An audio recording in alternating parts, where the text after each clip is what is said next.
Hello students, welcome है आप सबका मेरी क्लास में। आज हम करने जा रहे हैं क्लास 10th का चैप्टर तत्वों का आवर्त वर्गीकरण। जैसा कि आपने पिछले लेक्चर में समझा था कि डिफरेंट टाइम्स के ऊपर डिफरेंट साइंटिस्ट के द्वारा तत्वों को अरेंज करने की कोशिश की। ये अरेंजमेंट इसलिए की गई ताकि हमें और नंबर ऑफ एलिमेंट्स जो हैं उनकी प्रॉपर्टीज इजीली लर्न हो सके। चाहे वो न्यूलैंड का अष्टक था या डोबेराइनर का तिर्यक या मेंडलीव के द्वारा दी गई आवर्त सारणी, सभी में एक कॉमन फैक्टर था कि उन्होंने तत्वों को उनके परमाणु द्रव्यमान के बढ़ते क्रम में अरेंज किया था। मीन्स उन साइंटिस्ट के द्वारा परमाणु द्रव्यमान को as a basic property, as a fundamental property consider किया गया। लेकिन सन 1913 में साइंटिस्ट हेनरी मोज़ले के द्वारा एक्सप्लेन किया गया कि परमाणु क्रमांक मीन्स जो परमाणु संख्या होती है वह फंडामेंटल प्रॉपर्टी होती है। Means that is more important fundamental property than the द्रव्यमान संख्या। क्लियर? तो हमारे पास उसके बाद मेंडलीव के आवर्त सारणी में चेंजेस की गई और एक नई आधुनिक आवर्त सारणी हमें दी गई। और यह सारणी किसके ऊपर बेस्ड थी? परमाणु संख्या। तो हमारे पास आधुनिक आवर्त नियम क्या कहता है कि तत्वों के जो गुण धर्म है वह उनकी परमाणु संख्या के आवर्त फलन होते हैं। मीन्स जब हम तत्वों को उनके बढ़ते हुए परमाणु संख्या के क्रम में अरेंज करेंगे तो उनमें जो रासायनिक गुण है या भौतिक गुण है वह एक निश्चित अंतराल के बाद दोबारा रिपीट होंगी। मीन्स जो प्रॉपर्टीज होती हैं they are periodic function of their atomic number. और परमाणु संख्या को हम सिंबल Z से रिप्रेजेंट करते हैं।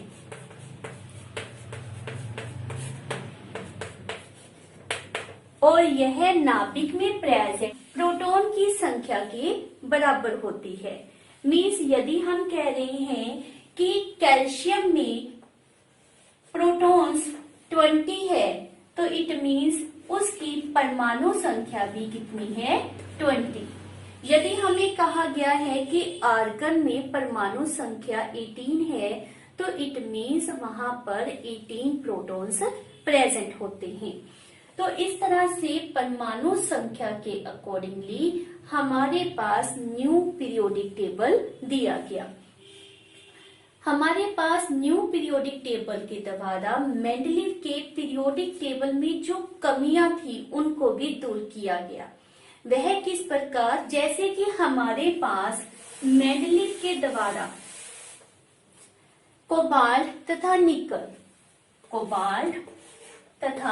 निकल को जब प्लेस किया गया था तो उन्होंने जो अपना क्राइटेरिया लिया था, तो उन्होंने जो अपना रूल लिया था कि तत्वों को उनके बढ़ते हुए मास नंबर के अकॉर्डिंग रखा जाए, तो यहाँ पर वह रूल ब्रेक करना पड़ा क्योंकि जो कोबाल्ट है उसका मास नंबर होता है 58.9, निकल का 58.7।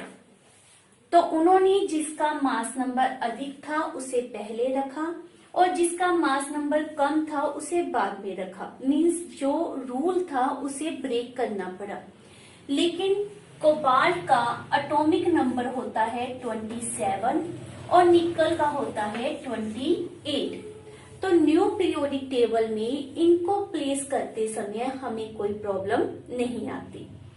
सेकेंड वन, आइसोटोप, समस्थानिक, ऐसे परमाणु जो एक ही तत्व से बिलोंग करते हो, मीन्स जिनकी परमाणु संख्या एक जैसी हो लेकिन द्रव्यमान संख्या भिन्न भिन्न हो।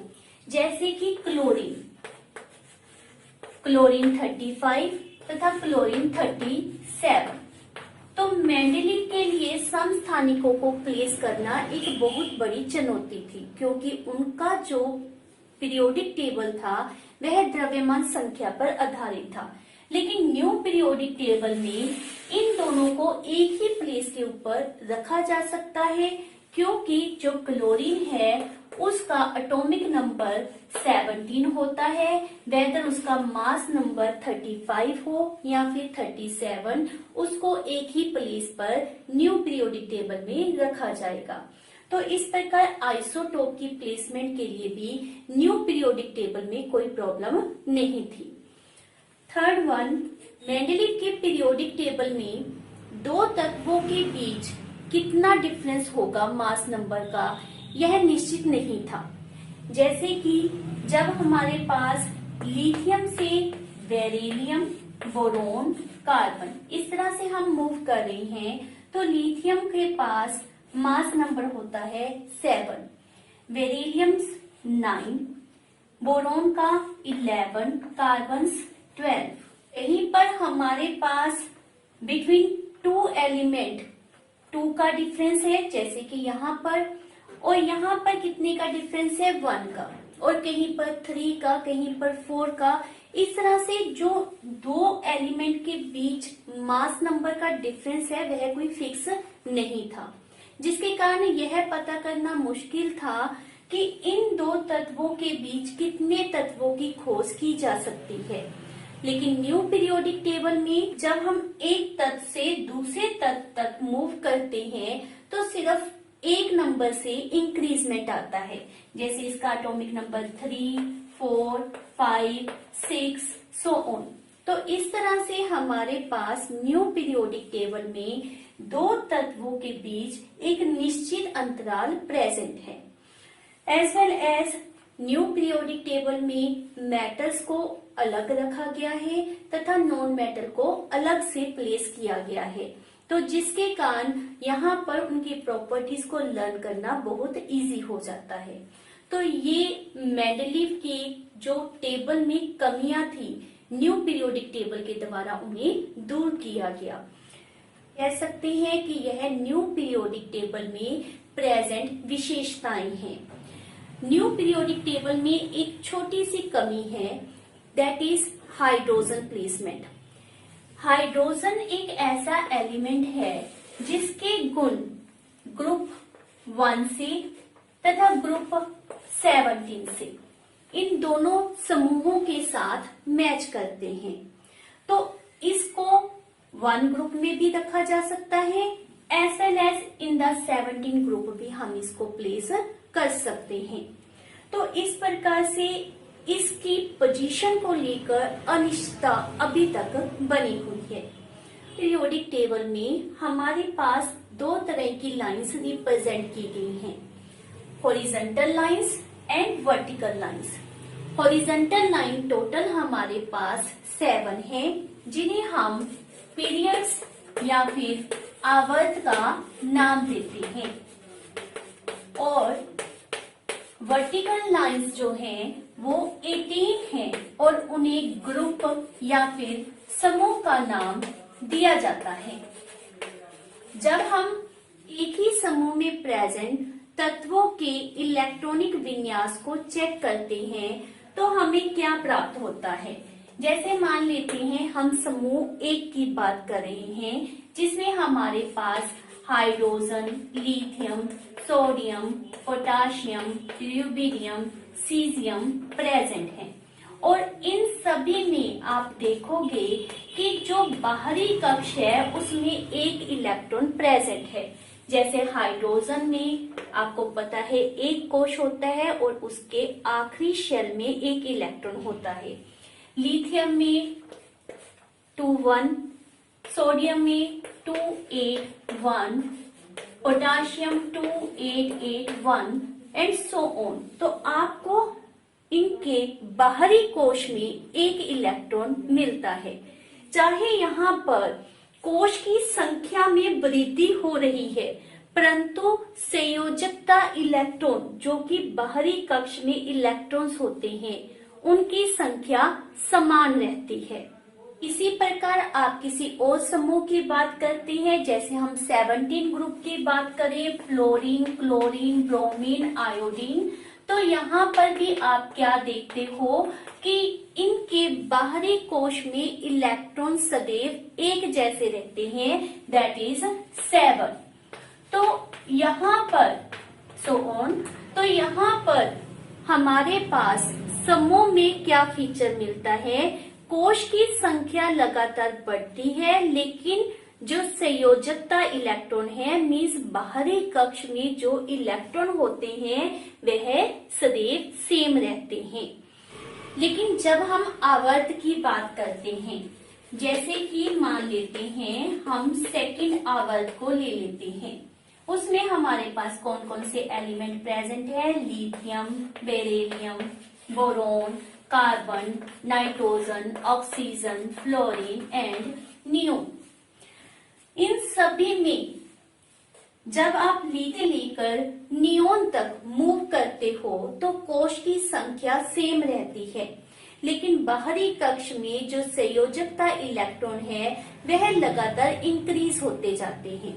जैसे कि यहाँ पर हमारे पास इलेक्ट्रॉनिक विन्यास क्या है, 2-1, इसमें 2-2, 2-3, 2-4, 2-5, 2-6, 2-7, 2-8। क्लियर? एटॉमिक नंबर नंबर 3, 4, 5, 6, 7, 8, 9, 10, तो उसी अकॉर्डिंगली यह हमारे पास इनमें इलेक्ट्रॉनिक विन्यास आता है। तो हमारे पास सभी में कितने कोश प्रेजेंट है, 2, लेकिन जो बाहरी कक्ष में इलेक्ट्रॉन है वह पर स्टेप इंक्रीज हो रहे हैं।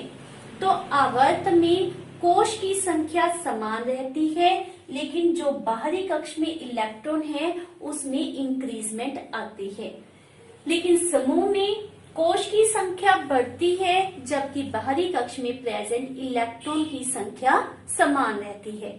इसीलिए एक ही समूह में आने वाले जितने भी तत्व होते हैं उनके गुण बार बार रिपीट होते हैं, उनके गुण आपस में मैच करते हैं। प्रत्येक आवर्त जो होता है वह एक नए कोश से स्टार्ट होता है और एक कोश में कितने इलेक्ट्रॉन होते हैं वही डिसाइड करते हैं कि दिए गए आवर्त में कितने तत्व प्रेजेंट होंगे। तो पास एक कोश में कितने इलेक्ट्रॉन होते हैं उसको हम एक फार्मूले से कैलकुलेट कर सकते हैं। वह फार्मूला हमारे पास क्या है, तो कोश जो होता है उसको हम लेट्स सपोज n से रिप्रेजेंट करते हैं। हमारे पास फार्मूला है 2n²। मान लेते हैं कोश 1,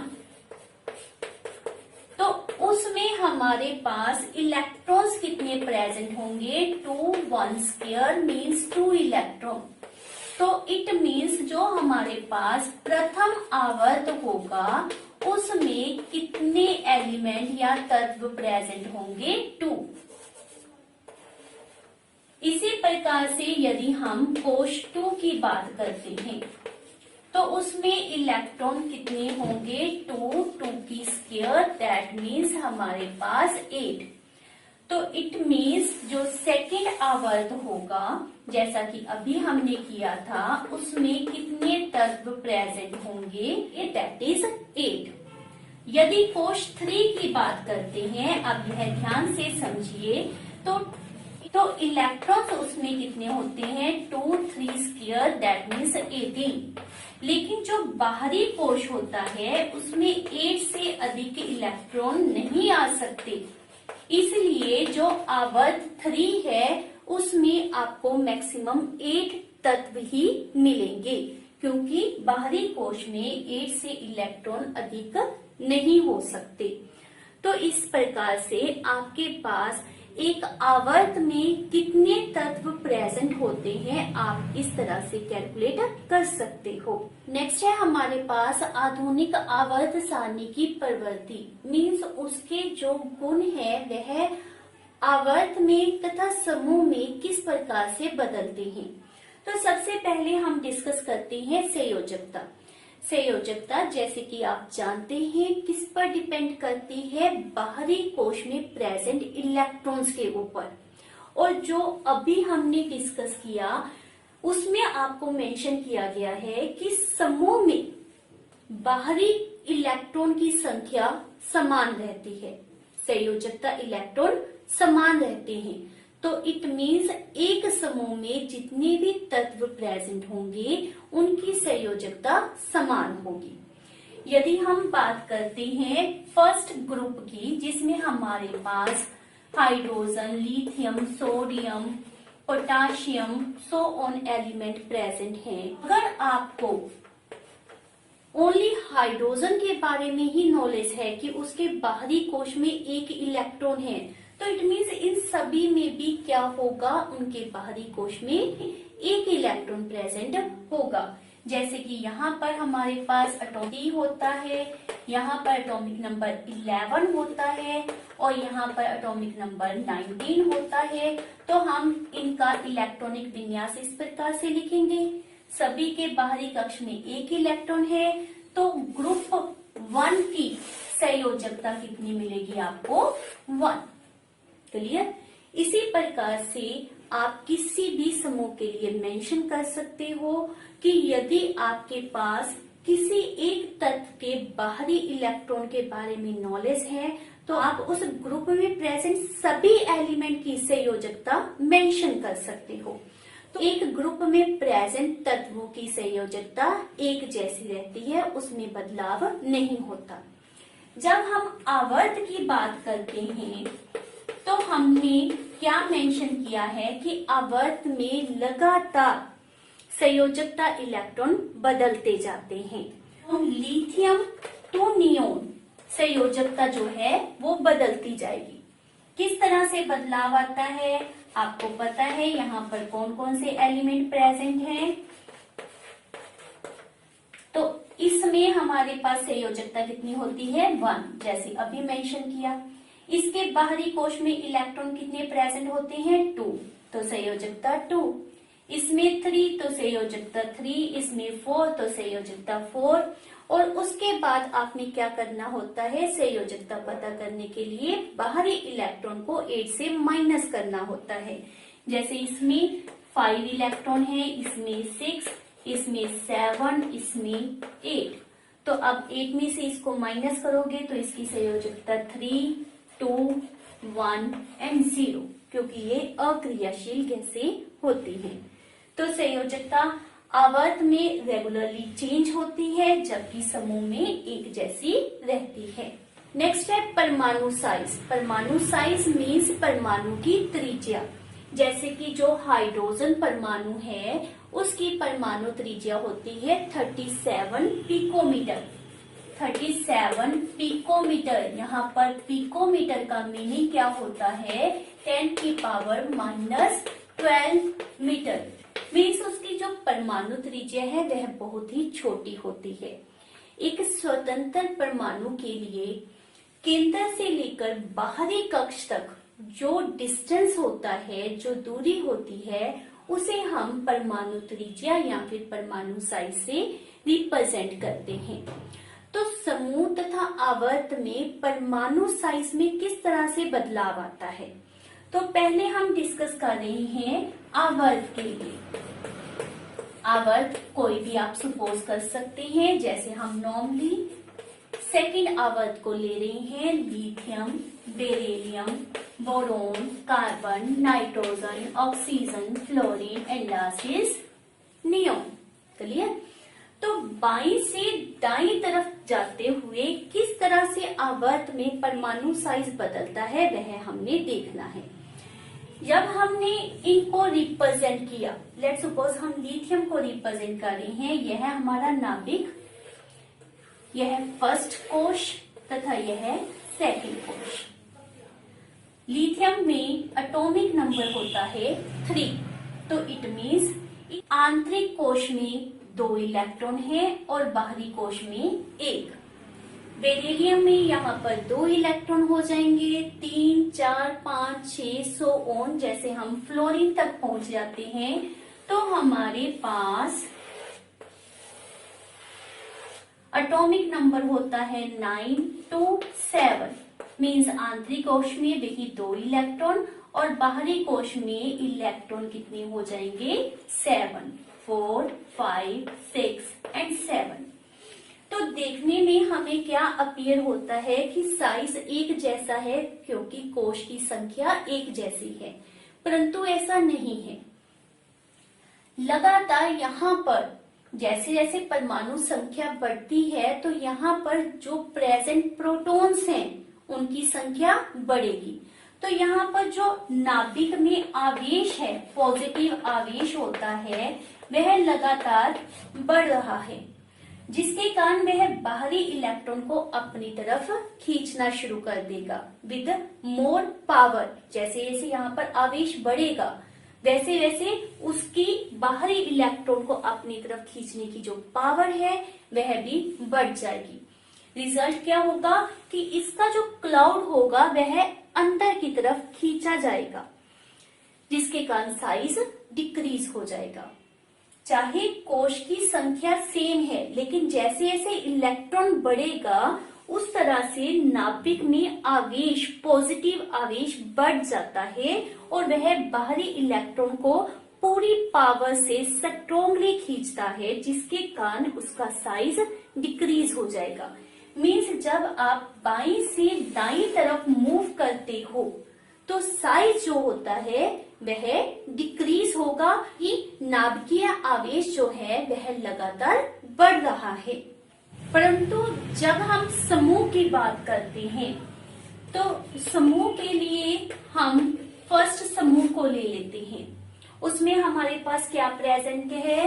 लिथियम, उसके बाद फर्स्ट वन हाइड्रोजन होता है, उसके बाद लिथियम, देन सोडियम, पोटाशियम। तो लिथियम को हमने दिखाया हुआ है, इससे नेक्स्ट सोडियम को हम रिप्रेजेंट कर रहे हैं, जिसका एटॉमिक नंबर कितना होता है? 11। तो यहाँ पर पॉजिटिव न्यूक्लियस, उसके बाद फर्स्ट कोश में 2 इलेक्ट्रॉन, नेक्स्ट में आपके पास 8 इलेक्ट्रॉन और उससे नेक्स्ट में 1 इलेक्ट्रॉन। इस तरह से हम पोटाशियम के लिए रिप्रेजेंट करेंगे, उसमें 1 कोश हमारे पास और आ जाएगा। तो जब आप समूह में ऊपर से नीचे की तरफ मूव कर रहे हो तो लगातार कोश की संख्या इंक्रीज हो रही है और ये आपको नजर भी आ रहा है कि साइज बढ़ रहा है। चाहे यहाँ पर आवेश बढ़ रहा है, लेकिन आवेश में उतना इंक्रीजमेंट नहीं आता जितना कि कोश की संख्या बढ़ने से साइज बढ़ जाता है, जिसके कारण बाहरी इलेक्ट्रॉन तथा नाभिक के बीच में दूरी बढ़ गई। अब वह अधिक पावर से बाहरी इलेक्ट्रॉन को नहीं खींच सकेगा और साइज क्या हो जाएगा? इंक्रीज। इट मीन्स जब हम समूह में मूव करते हैं तो यहाँ पर आपने प्रभावी नाभिकीय आवेश को लेना है। मीनिंग क्या होता है कि ये होता है नाभिकीय आवेश। जब आपके पास आंतरिक कोशों की संख्या बढ़ती जाती है तो उसे हम कहते हैं स्क्रीनिंग इफेक्ट, और उसको जब आप नाभिक आवेश में से, न्यूक्लियर चार्ज में से माइनस कर देते हो तो आपके पास आता है इफेक्टिव न्यूक्लियर चार्ज, मीन्स प्रभावी नाभिकीय आवेश। तो यहाँ पर प्रभावी नाभिकीय आवेश कम है, जिसके कारण साइज रेगुलरली बढ़ रहा है। तो हमारे पास आवर्त में जब हम मूव करते हैं तो साइज रेगुलरली क्या होगा? डिक्रीज, कम होता जाएगा। और समूह में जब हम मूव करते हैं तो जो साइज है वह रेगुलरली इंक्रीज होता जाएगा, मीन्स बढ़ता जाएगा। तो यह है आवर्त सारणी में किस प्रकार से परमाणु साइज में बदलाव आता है। नेक्स्ट हमारे पास है धात्विक तथा अधात्विक गुण। के पास आवर्त सारणी में बाईं तरफ कौन कौन से एलिमेंट प्रेजेंट हैं? Like lithium, sodium, potassium, magnesium. तो ये हमारे पास क्या होती हैं? मेटल्स, धातु। और दाईं तरफ हमारे पास क्या प्रेजेंट है? Like the sulphur, chlorine, oxygen, fluorine. तो ये क्या है? गैसेस होते हैं और ये अधातुएं होती हैं। तो क्या हम ऑब्जर्व कर रहे हैं कि बाईं से दाईं तरफ जब हम जा रहे हैं तो धात्विक गुणधर्म कम होते जाते हैं, अधातु के गुणधर्म बढ़ते जाते हैं। आवर्त सारणी में बाईं तरफ हमारे पास मेटल्स हैं और दाईं तरफ हमारे पास क्या होते हैं, नॉन मेटल्स। और इन दोनों को सेपरेट किया जाता है विद दिस लाइन, जो आपके पास सीढ़ी की तरह यह लाइन रिप्रेजेंट की गई है। यहाँ पर ऐसे एलिमेंट प्रेजेंट होते हैं जो दोनों गुणधर्म को शो करते हैं, मीन्स उनमें मेटल के भी गुण होते हैं और नॉन मेटल के भी, और उन्हें क्या नाम देते हैं, उपधातु का। क्या कहा जाता है, उपधातु या फिर मेटेलॉइड्स। और यह हमारे पास कौन कौन से हैं, boron, silicon, germanium, arsenic, antimony, tellurium and polonium.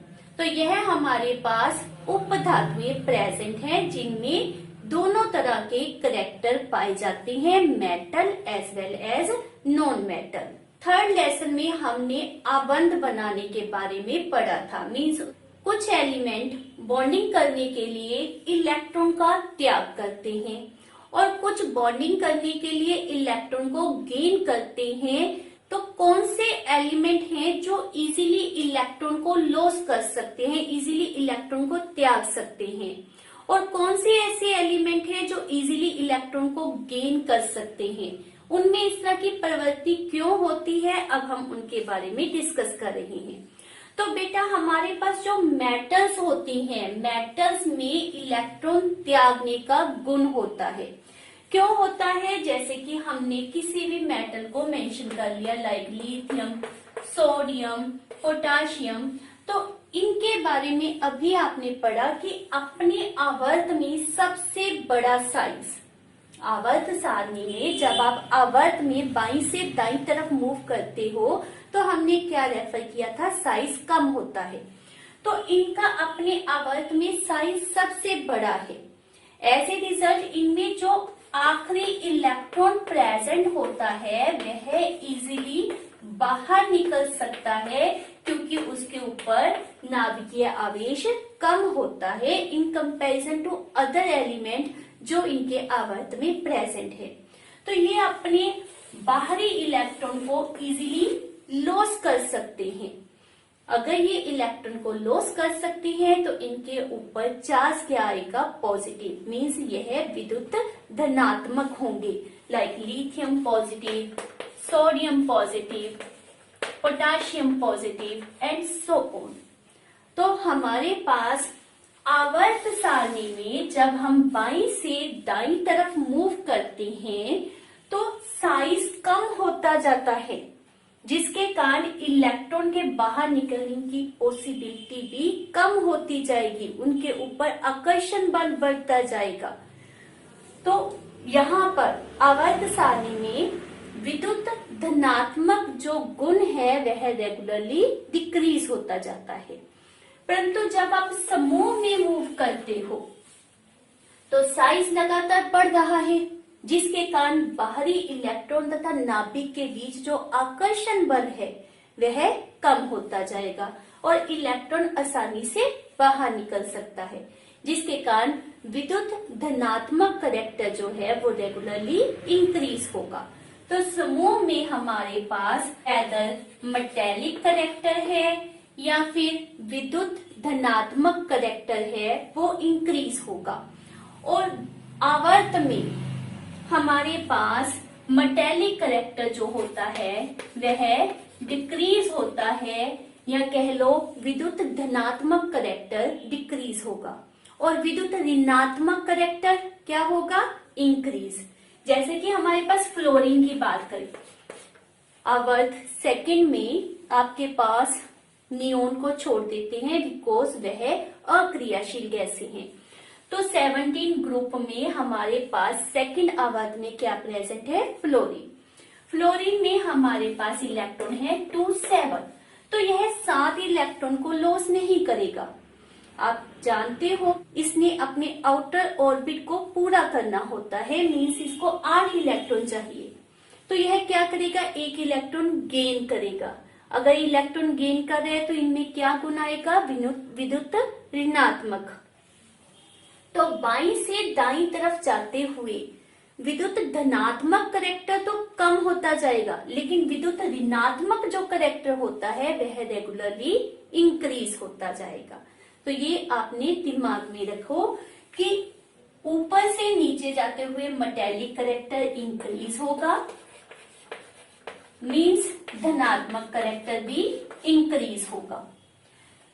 आवर्त में बाईं से दाईं तरफ जाते हुए विद्युत धनात्मक करेक्टर जो होता है वह डिक्रीज होता है, मेटेलिक गुण भी डिक्रीज होता है, यह दोनों गुण कम होते हैं।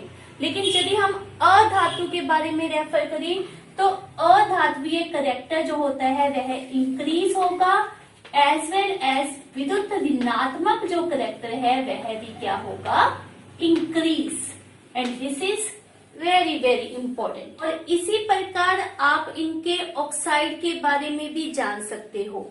जो मेटेलिक ऑक्साइड होते हैं वह बेसिक है, मीन्स क्षारीय होते हैं, और जो अधातु के ऑक्साइड होते हैं वह अम्लीय प्रवृत्ति के होते हैं। तो क्षारीय गुण आपको बाईं तरफ मिलते हैं तथा अम्लीय ऑक्साइड आपको दाईं तरफ मिलते हैं। तो दिस इज क्वाइट इंटरेस्टिंग, और इससे जुड़े हुए बहुत से इंटरेस्टिंग क्वेश्चन हैं, उनमें से एक फ्यू अभी हम डिस्कस कर रहे हैं। तो यदि हमारे पास प्रश्न पूछा गया है कि ऐसे 3 तत्वों के नाम लिखो जिनके बाहरी कोश में एक इलेक्ट्रॉन हो, तो हमारे पास आवर्त सारणी का पहला समूह, जिसमें बहुत एग्जाम्पल के साथ अभी हमने डिस्कस किया कि बाहरी कोश में एक इलेक्ट्रॉन होता है, तो आंसर क्या आ जाएगा, lithium, sodium, potassium, so on. किसी की भी एग्जाम्पल आप समूह 1 से दे सकते हो। अगर पूछा जाए कि ऐसे एलिमेंट्स लिखो जिनके बाहरी कोश में 2 इलेक्ट्रॉन हैं, तो हमारे पास समूह 2, उसमें हमारे पास क्या है, बेरिलियम, मैग्नीशियम, कैल्शियम, और इनके बाहरी कोश में कितने इलेक्ट्रॉन प्रेजेंट होते हैं, 2। आपने सिर्फ फर्स्ट एलिमेंट को अच्छी तरह से कॉन्फ़िगरेशन माइंड में रखनी है, उसके बाद समूह में प्रेजेंट एलिमेंट में से किसी का भी नाम रेफर कर सकते हो, क्योंकि हमारे पास समूह में आखिरी कक्ष में इलेक्ट्रॉन सेम रहते हैं। यदि हमारे पास पूछा जाए कि कौन से ऐसे एलिमेंट हैं जिनकी संयोजकता 0 होती है, मीन्स वह अक्रियाशील होती हैं, तो हमारे पास समूह 18 आ जाएगा, जिसमें हमारे पास क्या प्रेजेंट है, helium, neon, argon, so on. इस प्रकार से ही आपके पास प्रश्न पूछा जाता है कि ऐसे तत्व का नाम बताओ जिसमें 2 कोश हो और वह दोनों पूरी तरह से भरे हो।